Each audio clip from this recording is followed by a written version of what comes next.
ప్రపంచంలో మరో అతిపెద్ద యుద్ధం స్టార్ట్ అయింది. ఈసారి స్టార్ట్ అయిన యుద్ధం ఆషామాసిది కాదు. రెండు దేశాలు ఫుల్ ఫ్లెడ్జ్లో పోరాడబోతున్నాయి. ఈ యుద్ధం స్టార్ట్ అయింది ఇజ్రాయెల్ ఇరాన్కి మధ్య. ఇజ్రాయెల్ ఇరాన్లోని న్యూక్లియర్ ఫెసిలిటీస్ పైన టార్గెట్ చేసి అటాక్ చేసింది.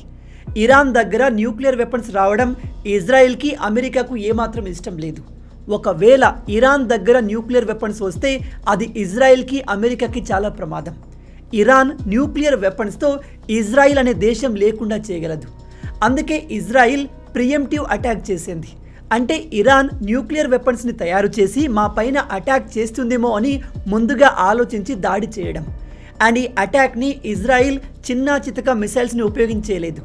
భారీ బలిస్టిక్ మిసైల్స్ని ఉపయోగించి ఇరాన్లోని చాలా ప్రాంతాలని వెల్ ప్లాన్డ్గా అటాక్ చేసింది. ఈ విషయాన్ని ఇజ్రాయెల్ ప్రైమ్ మినిస్టర్ అయిన బెంజమిన్ నెతన్యాహు స్వయంగా ప్రపంచానికి వీడియో రూపంలో తెలియజేశారు.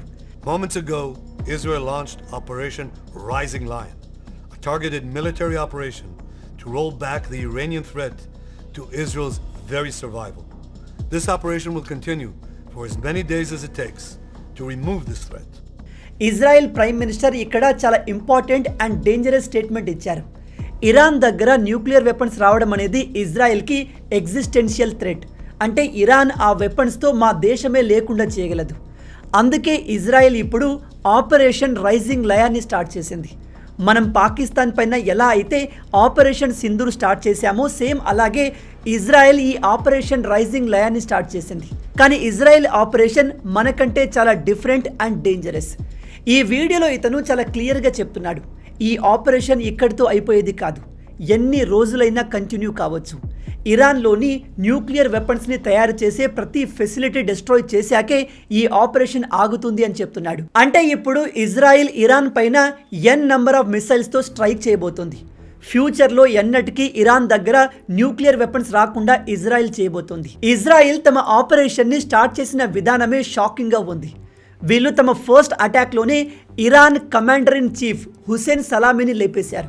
ఆ తర్వాత వాళ్ళ న్యూక్లియర్ సైంటిస్టులను లేపేశారు. ఇంకా చాలా పెద్ద పెద్ద మిలిటరీ అఫీషియల్స్ని టార్గెట్ చేసి లేపేసినట్టుగా న్యూస్లు వస్తున్నాయి. ఇది ఎంత డేంజరస్ అండ్ బోల్డ్ మూవ్ అంటే, ఉదాహరణకి చెప్తున్నాను, ఆపరేషన్ సింధూర్ స్టార్ట్ చేసి మనం డైరెక్ట్గా పాకిస్తాన్ మిలిటరీ లీడర్ అయిన ఆసిఫ్ మునీర్ గారిని లేపేసినట్టు. అంటే ఒక బ్రహ్మోస్ని ఆసిఫ్ మునీర్ ఇంటిపైన, ఇంకో బ్రహ్మోస్ని ఈ సెంటర్ ఆఫ్ గ్రావిటీ అంటూ నోటుకొచ్చినట్టు వాగే ఔరంగజేబు గాడి పైన, ఇంకా పాకిస్తాన్లోని టాప్ మిలిటరీ అఫీషియల్స్ని లేపేస్తే ఎలా ఉంటుందో ఇజ్రాయెల్ సేమ్ అలాంటి పనే ఇప్పుడు ఇరాన్ పైన చేసేసింది. మన ఇండియా మిస్టేక్లో పాకిస్తాన్లోని కొన్ని న్యూక్లియర్ సైట్స్ పైన మిసైల్స్ వేస్తేనే అమెరికా పరిగెత్తుకుంటూ వచ్చి గగ్గోలు పెట్టింది. కానీ ఇక్కడ ఇజ్రాయెల్ కావాలనే టార్గెట్ చేసి ఇరాన్ న్యూక్లియర్ సైట్స్ పైన బ్లాస్ట్ చేసింది. మీరు ఇక్కడ మ్యాప్లో చూసినట్టయితే ఇరాన్ రాజధాని అయిన తెహరాన్లో ఇజ్రాయెల్ దాడి చేసింది. అక్కడ దాడి చేసే వాళ్ళ ఆర్మీ కమాండర్ ఇన్ చీఫ్ని లేపేసింది. ఆ తర్వాత ఇరాన్కి సౌత్లో నాతాన్స్ అనే ప్రాంతం ఉంటుంది. అక్కడ ఇరాన్ తమ యురేనియం రిజర్వ్స్ని దాచిపెట్టింది. ఈ యురేనియం న్యూక్లియర్ వెపన్స్ తయారు చేయడంలో ఉపయోగపడుతుంది. ఇప్పుడు ఇజ్రాయెల్ ఈ ప్రాంతం మొత్తాన్ని మల్టిపుల్ మిసైల్స్ వేసి డిస్ట్రాయ్ చేసేసింది. అలాగే ఇరాన్ ఎయిర్ డిఫెన్స్ సిస్టమ్ని, మిసైల్ స్టోర్ చేసిన అన్ని ప్రాంతాలని డిస్ట్రాయ్ చేసేసింది. ఒకసారి ఈ వీడియో చూడండి.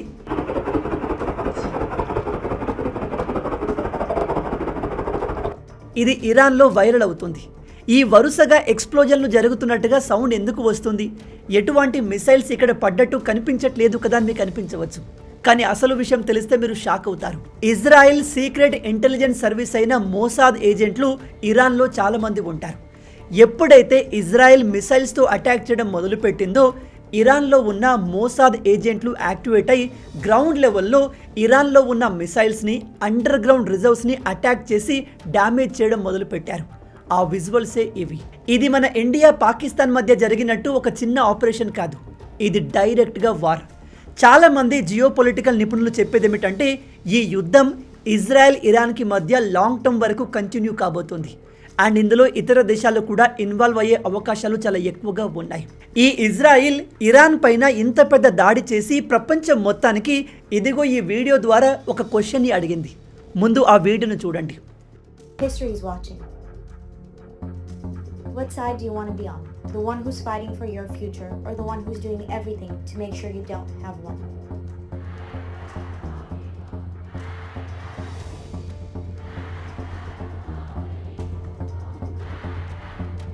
Decide before it's too late.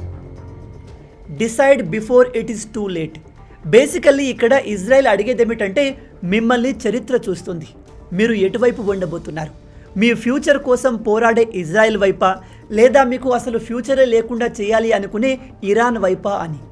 ఈ వీడియో మన ఇండియా, చైనా, వెస్టర్న్ దేశాలు, యూరోపియన్ దేశాలన్నిటికీ స్ట్రైట్ క్వశ్చన్. ఈ న్యూస్ బయటకు రాగానే అమెరికా చాలా క్లియర్గా మేము ఈ యుద్ధంలో ఇన్వాల్వ్ కాదలుచుకోలేదు అని చెప్పింది. అమెరికా ఓపెన్గా మేము ఈ యుద్ధంలో ఇన్వాల్వ్ కాము అని చెప్తుంది, కానీ ఇక్కడ ఇజ్రాయెల్ చేసే ప్రతి పని అమెరికా సపోర్ట్తోనే జరుగుతుంది. మనం పాకిస్తాన్ పైన దాడులు చేస్తున్నప్పుడు అమెరికా పరిగెత్తుకుంటూ వచ్చి పాకిస్తాన్ని కాపాడింది. ట్రంప్ ఏమో నేను ఇండియా పాకిస్తాన్ మధ్య జరగబోయే న్యూక్లియర్ వార్ని ఆపాను అని చెప్పుకున్నాడు. కానీ ట్రంప్ న్యూక్లియర్ వార్ని ఆపలేదు, పాకిస్తాన్ డిస్ట్రాయ్ కాకుండా ఆపాడు. మన ఇండియా ఆపరేషన్ సింధూర్ని అలాగే కంటిన్యూ చేసి ఉంటే పాకిస్తాన్ మళ్ళీ మన జోలికి రాకుండా అయ్యేది. కానీ ఈ ట్రంప్ పరిగెత్తుకుంటూ మధ్యలో వచ్చి పాకిస్తాన్ని కాపాడేశాడు. అమెరికా ఇలా చేయడానికి ప్రధానమైన కారణం పాకిస్తాన్లో ఉన్న ఎయిర్ బేస్లు అమెరికా కంట్రోల్లో ఉన్నాయి. ఎస్, అమెరికా పాకిస్తాన్లోని కొన్ని ఎయిర్ బేస్లను కంట్రోల్ చేస్తుంది. దీనివల్ల అమెరికాకు యూజ్ ఏంటంటే రేపు అమెరికాకి ఇరాన్తో లేదా మిడిల్ ఈస్ట్లో ఉన్న ఏదైనా కంట్రీతో యుద్ధం వస్తే పాకిస్తాన్లో ఉన్న ఎయిర్ బేస్లను ఉపయోగించుకుంటుంది. అంటే అటు అమెరికా నుంచి దాడులు చేస్తారు, ఇటు పాకిస్తాన్ నుంచి దాడులు చేస్తారు. అదే పాకిస్తాన్ని మనం కంప్లీట్గా డిస్ట్రాయ్ చేశామే అనుకోండి, అమెరికాకు నష్టం. అందుకే ఈ ట్రంప్ పరిగెత్తుకుంటూ వచ్చి పాకిస్తాన్ని మన నుంచి కాపాడుకున్నాడు.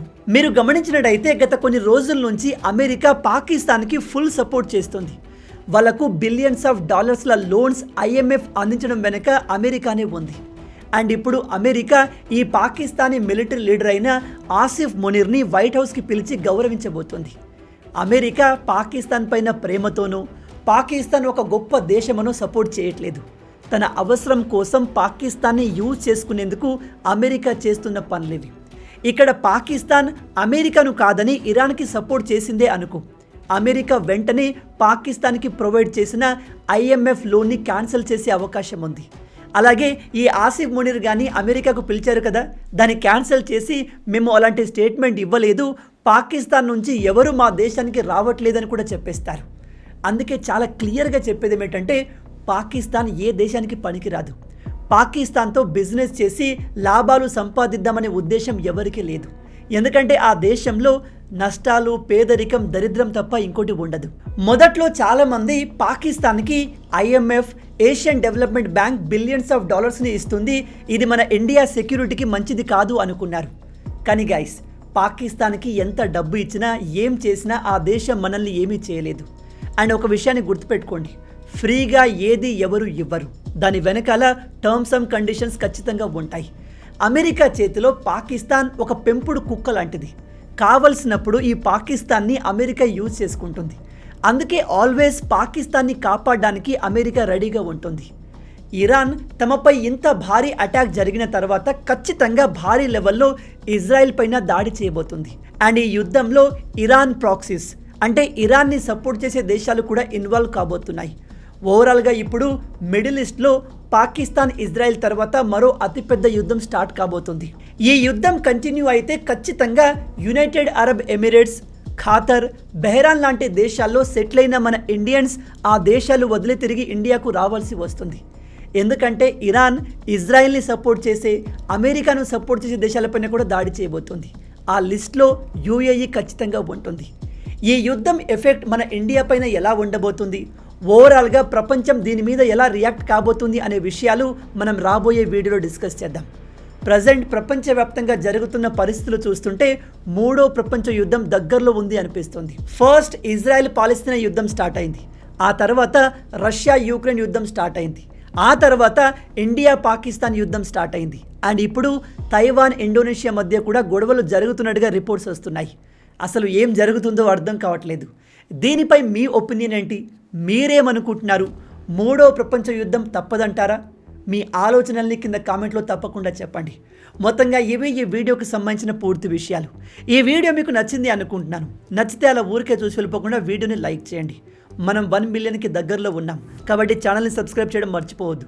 రాబోయే వీడియోలో ఇంకో ఇంట్రెస్టింగ్ టాపిక్తో మళ్ళీ కలుద్దాం. అంటిల్ దెన్, జై హింద్.